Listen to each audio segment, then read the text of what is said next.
Bonjour à tous, bienvenue dans ce webinaire. Bonjour à tous.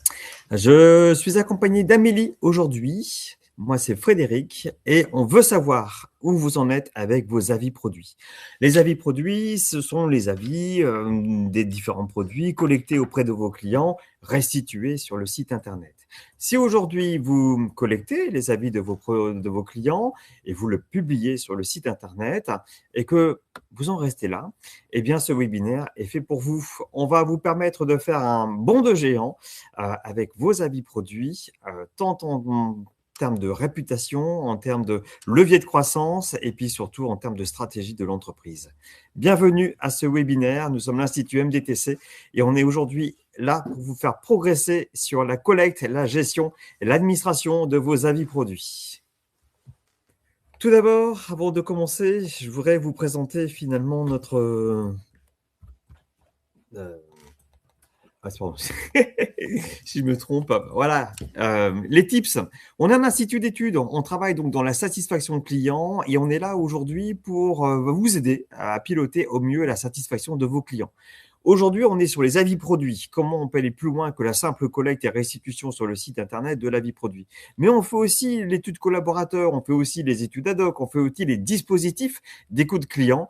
Et en fait, tout ça fonctionne bien parce qu'on donne des conseils. Et c'est ça l'intérêt. C'est pas seulement d'avoir un outil, comme vous avez sans doute si vous êtes là aujourd'hui, mais d'aller plus loin sur l'outil que vous avez pour finalement avoir un véritable impact sur la rentabilité de votre entreprise. Et tous ces conseils, eh ben, on vous les donne tous les vendredis en scannant ce QR code directement dans votre boîte aux lettres à travers des vidéos qu'on publie sur YouTube, les tips de la satisfaction client. Donc, en attendant que tout le monde soit prêt, ben, je vous invite à scanner ce QR code et de pouvoir avancer avec nous sur un meilleur pilotage de la satisfaction de vos clients. Donc, la thématique aujourd'hui, on est sur les avis produits. Les avis produits, deux gros leaders aujourd'hui sur les avis produits sur le marché français. On collecte donc les avis par rapport à vos clients qui sont passés soit au site Internet, peut-être même par rapport au magasin. Le client répond à son questionnaire et hop, les avis sont modérés et publiés sur votre site Internet. Si vous en êtes là à aujourd'hui, c'est qu'on peut aller beaucoup plus loin. Et c'est pour ça qu'on voudrait vous faire un petit sondage. Aujourd'hui, où en êtes-vous avec vos avis produits? Comme je viens de le dire, soit effectivement, vous affichez l'avis produit, ce qui est déjà bien. Vous avez la démarche de l'avis produit. Est-ce que ces avis qui sont donnés sur les différents produits, vous avez la possibilité, ou vous avez en tout cas le réflexe, de les consulter en se disant, tiens, sur ce produit, où est-ce qu'on en est? Que dit le client? C'est déjà une petite progression. Est-ce que vous avez interné un système de dashboard qui vous permet d'avoir une analyse finalement du ressenti de vos produits? Est-ce qu'aujourd'hui, vous pouvez identifier les produits top, les produits flop et les risques d'attrition? Est-ce que ce dashboard vous permet d'aller encore plus loin et influence certaines décisions? Est-ce que, par exemple, vous pouvez faire un tri par un fournisseur et dire, tiens, ce fournisseur, il a une satisfaction de produit moindre que le reste des produits que j'ai aujourd'hui? Et est-ce qu'aujourd'hui, vous avez des alertes qui vous permettent de dire, attention, ce produit-là, il crée de l'insatisfaction client, ou au contraire, ce produit-là performe, par exemple, par rapport à votre marque propre. Et vous avez déjà finalement toute l'organisation de ce webinaire qu'on aimerait vous montrer à aujourd'hui, comment on peut finalement piloter les avis clients et en faire des vrais leviers de satisfaction client. Donc, vous avez un petit questionnaire qui vous est donné dans le chat et je vous invite directement à répondre. On reviendra sur le questionnaire directement dans notre webinaire. Voilà. Tout d'abord, les avis produits. Et aujourd'hui, on sait, les avis produits sont vraiment absolument partout, que ce soit sur les sites web, les marketplaces, les applications ou encore Google. Vraiment, les volumes ont littéralement explosé ces dernières années. Mais le constat, il est simple, on n'a jamais eu autant de retours clients à disposition. Avec derrière une abondance, il y a un réel problème. C'est quoi? D'abord, on a une collecte qui est souvent lente, parfois plusieurs jours après l'expérience. On a des volumes qui restent finalement assez faibles par rapport au nombre réel de clients. Et donc, on va observer aussi des biais liés au canal web, une modération parfois lourde, des publications plutôt tardives et au final des coûts qui peuvent vraiment augmenter rapidement et s'envoler. Autrement dit, malgré l'importance des avis, ils sont parfois difficiles à exploiter efficacement. Et c'est ce qui ce qui nous amène vraiment au résultat actuel. Aujourd'hui, les avis sont surtout conçus pour être affichés, pour rassurer et pour convaincre le client ou le futur client, mais ils sont très rarement utilisés réellement comme un outil de pilotage ou d'amélioration en continu. Et donc, on passe à côté d'un énorme potentiel. Et aujourd'hui, on va vraiment se retrouver ici pour parler de comment l'IA a fait basculer ce constat sur les dernières années. Et oui, tu as dit le mot magique, tu as dit le mot IA, parce qu'effectivement, l'IA bouscule tout ça. J'ai envie de dire, l'IA retourne la pyramide. Alors, qu'est-ce qui se passait avant? Ah bien, effectivement, avant, on collectait l'avis du client, et on modérait, on le mettait sur le site Internet. Et puis, ça s'arrêtait là. Aujourd'hui, l'IA nous permet finalement d'avoir une collecte massive. On peut s'intégrer directement au site Internet. Hop, un petit flux API, on récupère les achats du site Internet. On va avoir tout ce qui va être réseau magasin, la vente, le SAV, les réparations. Et donc, tout ça va pouvoir finalement nourrir notre dispositif. L'IA, encore une fois, va nous permettre de modérer. On le sait, aujourd'hui, les avis produits doivent répondre à des normes, la norme ISO, qui nous permet directement de supprimer les avis qui parle de la livraison, qui parle de la concurrence, qui émet une suggestion de lien Internet au sein du questionnaire, au sein de la réponse. Et donc, l'IA, aujourd'hui, peut directement modérer tout ça et puis publier l'ensemble des réponses avec un délai de dingue. L'avis client qui est collecté aujourd'hui, ce matin, à midi, il est sur votre site Internet. Et c'est ça tout l'intérêt du système. On va pouvoir non seulement collecter plus, mais en plus aller beaucoup plus vite par rapport à ça. Et c'est la surcouche qui est intéressante.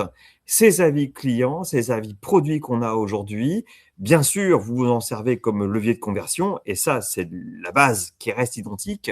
Mais derrière, on va pouvoir avoir un levier d'analyse qui performe, qui sous-performe, qui va bien, qui va mal, quelles sont l'orientation, j'ai augmenté mon prix, est-ce que du coup la perception se ressent? Toutes ces stratégies-là sont aujourd'hui directement applicables et exploitables à travers l'IA. C'est ce qu'on appelle du coup la collecte augmentée. Donc, la sollicitation est optimisée. Aujourd'hui, on avait un questionnaire, le même pour tous les produits. Alors qu'on voit bien que, je prends un réseau qui est chez nous, on est dans la culture et le loisir. J'achète un crayon Bic bleu, j'achète une guitare. Effectivement, il y a des questions complémentaires peut-être sur la guitare, la maniabilité, la prise en main, la jouabilité, le son, que je ne vais pas retrouver sur mon petit Bic bleu. Du coup, aujourd'hui, on a reposé les bases de la problématique. Un avis client est intéressant à partir du moment où il apporte des éléments à la fois pour le client, le prospect, celui qui veut acheter, mais à la fois pour l'entreprise. Du coup, hop, on a repris les choses en main, on est repassé sur une sollicitation optimisée avec un questionnaire structuré. Quelles sont les catégories de produits, quelles sont les questions qu'on peut mettre en forme par rapport aux différents produits et comment on va intégrer ces questions au sein de notre site Internet et pouvoir exploiter du coup des leviers complémentaires. Je pense à moi, à ma guitare, mon exemple à l'instant.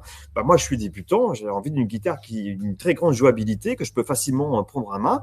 Ça va être un filtre que je vais pouvoir du coup rajouter à aujourd'hui. Et puis surtout, tout ça, avec l'IA, on va pouvoir faire exploser les volumes et intégrer directement tous les achats web, ce qui sont faits aujourd'hui, et les achats magasins. Et donc, du coup, on va avoir une volumétrie qui va être très, très importante. Très concrètement, on va ne plus chercher des avis, on va construire un flux de données fiable et exploitable.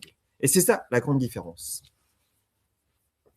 Exactement. Et ici, on va pouvoir parler vraiment du cœur du dispositif, la modération par l'IA. Premièrement, on va avoir l'analyse initiale par l'IA. Donc, chaque avis va être automatiquement analysé selon plusieurs critères. L'IA s'appuie à la fois sur une liste de motifs de modération, comme le hors-sujet, les propos injurieux, les références à des concurrents, mais il va aussi avoir un score de confiance qui permet de quantifier la fiabilité de l'analyse. Un indicateur donc de 0 à 100 qui va être calculé directement par l'IA. La deuxième étape, ça va vraiment être la décision automatisée. Si aucun problème est détecté et que le score est suffisamment élevé selon l'IA, l'avis est validé automatiquement. Mais à l'inverse, s'il y a des motifs de rejet clairement identifiés, ils vont être automatiquement rejetés. Et entre les deux, si on a un doute, l'avis est mis de côté, selon le score de confiance, pour être vérifié par nos équipes, ce qui nous emmène à la troisième étape, l'intervention humaine. Donc un utilisateur, quelqu'un de notre équipe peut reprendre en main, ou de vos équipes peut reprendre en main à tout moment les sujets, valider certains avis rejetés, corriger une décision que l'IA n'est pas trop confiant, ou ajuster certains motifs si besoin. Et donc surtout, on va pouvoir garder une traçabilité complète des décisions prises, que ce soit par l'IA ou par vos équipes. Donc l'idée ici, vraiment l'idée clé, c'est qu'on combine vraiment la puissance de l'automatisation via l'IA et le contrôle humain pour vraiment garantir à la fois l'efficacité et la fiabilité des avis produits. Oui, tout à fait. Alors, très concrètement, l'IA permet de modérer quoi? Eh bien, l'ensemble des motifs d'exclusion que l'on a aujourd'hui au sein de la norme. Alors, on vous les présente là, c'est imbuvable, mais c'est plutôt l'idée de vous dire que l'IA travaille directement sur les différents motifs que l'on a finalement sur la norme. Et oui, et donc l'objectif ici, il est double, vraiment d'une part standardiser les décisions et d'autre part expliquer clairement pourquoi un avis est modéré. On retrouve, comme on dit, les exemples classiques, le hors-sujet, lorsqu'un avis ne parle pas du tout du produit et pas réellement. On va voir les références à la concurrence qui biaisent vraiment la lecture, ou les produits non testés, quand un utilisateur donne un avis d'un produit sans vraiment avoir une réelle expérience derrière. On va aussi gérer un peu des cas plus sensibles comme les propos inappropriés, la présence de données personnelles ou des liens externes qui peuvent vraiment poser problème. Après, on va avoir également des cas plus qualitatifs, des avis trop courts qui vont être parfois du coup inexploitables, des questions qui vont être déguisées en avis où on ne sait pas trop ce que ça veut dire, ou encore vraiment des problèmes de cohérence entre la note donnée et le commentaire. Ce qui est vraiment important, c'est que chaque motif est définitif, il est vraiment précisément défini et illustré de manière claire par des exemples concrets. Et ça permet à l'IA vraiment d'être plus fiable et aux équipes humaines de garder une lecture claire et homogène. Au final, on ne modère pas vraiment au feeling, on s'appuie sur vraiment un cadre structuré, transparent et actionnable de façon claire et précise. Et tout ça est vraiment intéressant dans le sens où donc les normes, enfin les motifs sont bien définis, mais derrière l'IA effectivement module tout ça avec ce que tu as dit, un score de confiance. C'est ça. Donc ici, on parle du score de confiance, comme tu dis, utilisé dans la modération, comme on l'a dit tout à l'heure. Et donc, ce score va vraiment refléter le niveau de certitude de l'IA concernant la prise de décision qu'elle aura sur les avis produits. Autrement dit, plus le score est élevé, plus l'IA considère que la catégorie attribuée au contenu est pertinente.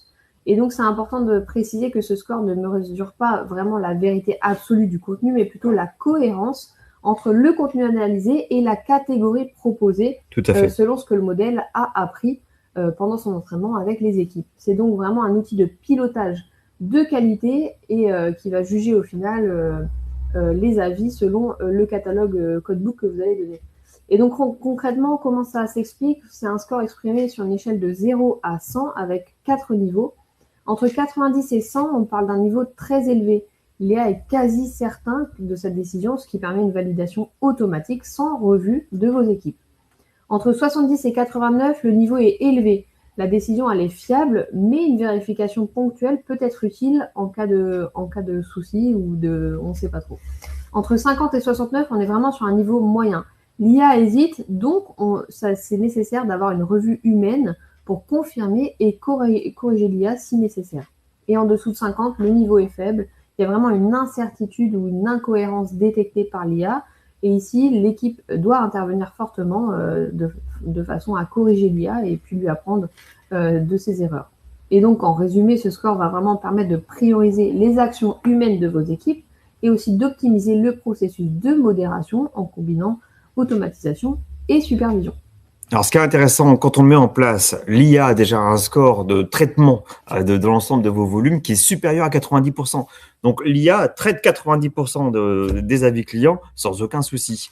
Les 10% restants, eh bien, elle a besoin de votre aide. Et donc, du coup, on va lui dire, ah bah oui, les liens vers mon site, tu peux les autoriser ou au contraire les interdire. Et donc, le fait que vous réagissiez aux différents éléments qu'on verra tout à l'heure, qui sont présentés par l'IA, eh ben, va l'entraîner. Et le fait qu'on entraîne l'IA, va l'aider à grappiller les 10% qui manquent pour arriver à un taux. Aujourd'hui, par exemple, sur un de nos clients, 97% des verbatims sont traités en automatique avec une publication en automatique. Et c'est ça la grosse différence, c'est que avant on avait des avis qu'on collectait, qu'on modérait, qu'on publiait avec un délai. On avait toujours une perte de la fraîcheur. Moi, je pense à un client qui faisait une grosse animation autour de Halloween. Sauf que sur les nouveaux produits Halloween, on n'avait pas d'avis. On a eu les avis après Halloween. Et donc, on avait finalement raté finalement ce principe de levier de conversion qu'on cherche à avoir parce que il y a un temps nécessaire. À aujourd'hui, on augmente la publication, donc on est hop sur le site internet, on est hop sur l'ensemble des magasins. La modération elle est quasiment en temps réel, les avis sont publiés tous les jours et on a un impact immédiat sur les ventes, vraiment immédiat. Et donc on réduit drastiquement le time to value, c'est-à-dire que aujourd'hui l'action qui est faite tout de suite, elle peut être monétisée et ramener de l'argent à la société, tout simplement. Comment ça se présente? Eh bien, bien sûr, on a créé les widgets qui vont bien, on a la main sur les différents widgets et donc on peut gérer automatiquement la publication sur le site. Du coup, on va retrouver notre produit, on se greffe au catalogue produit, on récupère le produit, on récupère le descriptif du produit, on va récupérer le titre et puis on va avoir cette zone globale qui va nous permettre d'avoir le nombre d'étoiles collectées au global, d'avoir la ventilation des étoiles collectées au global. Aujourd'hui, on le verra dans le cas suivant, on a une petite synthèse créée par l'IA. Qu'est-ce que les clients disent sur ce produit? Et puis, on va retrouver l'ensemble de nos avis. On peut mettre le tag avis client certifié parce que c'est vos clients qu'on a interrogés. Site internet, magasin, les clients sont identifiés. Ce sont bien vos clients qui ont été interrogés qui donc permettent d'avoir les avis de ces différents clients. Du coup, c'est en automatique sur chacune des pages produits. Alors aujourd'hui, on est sur un système de produits. On peut également, on le verra tout de suite, avoir des extensions sur d'autres problématiques liées un petit peu à la vie produit. Ces extensions, eh bien, les voici. On a donc bien l'avis du produit. Donc, chacun des produits EAN a son propre avis et on publie sur l'avis. On a ce qu'on appelle aussi avis enseigne. Donc, le client est passé au sein de l'enseigne. On a un petit macaron au sein du footer du site internet qui permet de dire ah, voici ce que les clients pensent de notre enseigne. Plus globalement, on peut aussi avoir les avis magasins. J'ai un exemple juste après d'ailleurs qui va vous montrer ça, où on est dans un réseau de parapharmacie et donc chaque client qui passe au sein de la parapharmacie peut noter sa parapharmacie. Et au sein du site internet, on peut retrouver toutes les parapharmacies et on a remis les avis clients directement dessus. Et dans ce même idée, hop, on passe dans le monde digital. Je viens de commander sur le site internet et je peux évaluer du coup la satisfaction sur le site internet et donc du coup avoir ce qu'on appelle l'avis site. Le but, c'est toujours avoir la même logique, un seul socle, mais plusieurs usages qui sont automatiquement gérés avec l'IA d'un côté comme de l'autre. Alors, l'exemple typique ici, on l'a, c'est, hop là, je clique, eh bien voilà, je vous le montre. Hop là, on est sur un réseau de parapharmacie. En ce moment, vous voyez, ce sont les promotions. Je suis sur Nivelles, en Belgique. Et donc, ce magasin nous permet directement d'avoir, enfin cette page, pardon, d'avoir les coordonnées du magasin, les horaires d'ouverture. J'ai le visuel du magasin, le petit descriptif. Et puis, je vais retrouver l'ensemble des avis sur le magasin collectés en automatique par rapport à cette gestion-là. Sur notre deuxième exemple, on va pouvoir avoir pardon, excusez-moi, ici. Hop là, les avis macarons. Donc, imaginons, on met ce petit macaron au sein de votre site internet, sur le footer par exemple, du site internet. Là, on est sur une enseigne retail dans le domaine de la mode. On va pouvoir directement identifier, tiens, qu'est-ce que pensent les clients de cette enseigne. Et donc, on va avoir à la fois notre macaron sur le site internet et la possibilité pour le client de se dire, moi, je vais plutôt aller au magasin de Clignancourt. Hop, je sélectionne dans la liste des magasins Clignancourt et hop, automatiquement, on affiche les avis des derniers clients par rapport à Clignancourt. Et le dernier exemple qu'on vous a présenté aussi, ce sont les fiches produits. On parlait de guitare tout à l'heure. Là, voilà ma guitare. Et on va pouvoir jouer du coup sur différents critères de type jouabilité, maniabilité, qualité du son directement au sein de ces différents critères. Du coup, on est très fluide et on permet directement finalement de collecter l'avis du client et d'avoir directement l'exploitation de cet avis. Mais ce n'est pas tout. C'est ça, on change complètement de perspective, on passe de l'analyse simplement sémantique au pilotage produit. L'idée clé, c'est vraiment que la plateforme n'est pas simplement un outil pour collecter des avis, ça va vraiment être un espace ce ne sera pas vraiment un espace passif où on lit que des commentaires aussi, c'est un véritable outil de décision, un outil de pilotage produit, comme on dit. Concrètement, on va exploiter la donnée de manière structurée. Par exemple, grâce au filtre par catégorie ou par produit, on va pouvoir isoler les problématiques très précises selon vos produits, identifier ce qui fonctionne, mais surtout ce qui doit être amélioré. Et ensuite, on va pouvoir, grâce à l'analyse sémantique, permettre de transformer des verbatims clairs. On ne se noie plus dans des centaines de commentaires, on va pouvoir faire émerger des tendances et des irritants. On va pouvoir également comparer facilement un produit avec une MDD ou d'autres références. Tout à fait. Et ça permet vraiment de se positionner, de comprendre ses forces et ses faiblesses sur des critères très concrets et actionnables rapidement. Et donc, on va pouvoir garder toujours un accès direct au verbatim avec un résumé généré par l'IA qu'on verra tout à l'heure. Et donc, à la fois, ça fait une synthèse et on va pouvoir avoir une possibilité de savoir sur le terrain en temps réel ce qui marche, quels sont les irritants et quels sont les plans d'action vraiment à mettre en place réellement. Et c'est vraiment un point essentiel à retenir. Un avis, c'est pas juste un commentaire, c'est vraiment un signal produit, un signal qui doit être analysé, surtout activé pour vraiment améliorer un pilotage continu et vraiment une offre améliorée en continu. Oui, c'est ça. En fait, il y a quand même une vraie rupture. Avant, on collectait et on restituait sur le site Internet. Et aujourd'hui, on collecte plus, on va plus vite. Et puis surtout, il y a toute cette analyse qu'on vous propose à aujourd'hui. Analyse sur le contenu qui va nous dire, tiens, ce produit, il est bien, il n'est pas bien. Les alertes qui vont pouvoir être gérées, les produits à risque, les signaux faibles, les performances de chacun des produits, ma MDD par rapport à l'ensemble de mes fournisseurs. Et puis derrière, finalement, le pilotage de l'ensemble de l'outil, le score de confiance qu'on a vu tout à l'heure, le workflow de modération sur lequel je vais pouvoir agir, l'affichage des différentes analyses d'avis, les petits raccourcis qui nous donnent tout de suite l'idée de ce que disent les clients sur les produits, et bien sûr, les alertes sur les produits. Je veux me comparer, moi, marque propre, à mes fournisseurs, eh bien, j'ai une alerte qui va directement me permettre d'avoir les deux. Alors, petite démo, c'est ça l'intérêt aujourd'hui. Hop là, je me connecte du coup à la plateforme.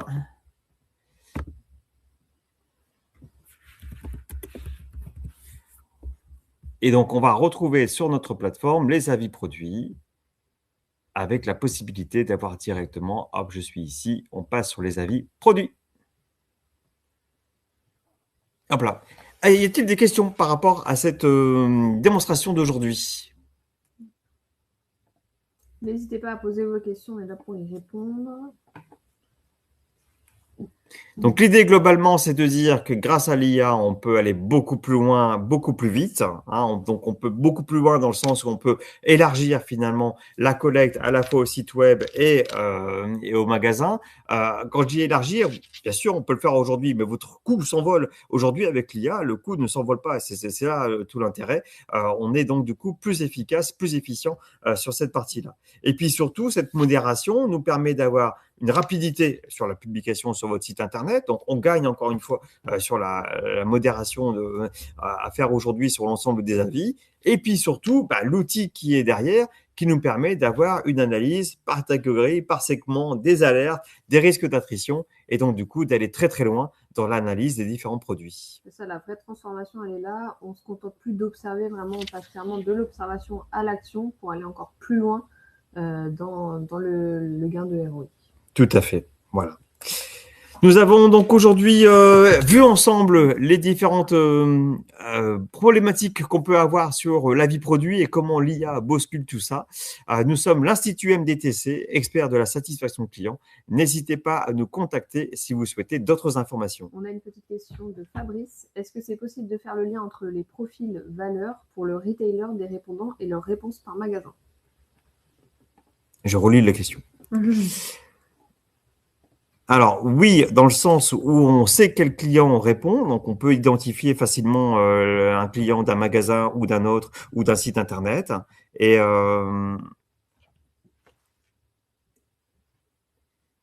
Et l'idée, c'est vraiment de pouvoir effectivement avoir des analyses structurées.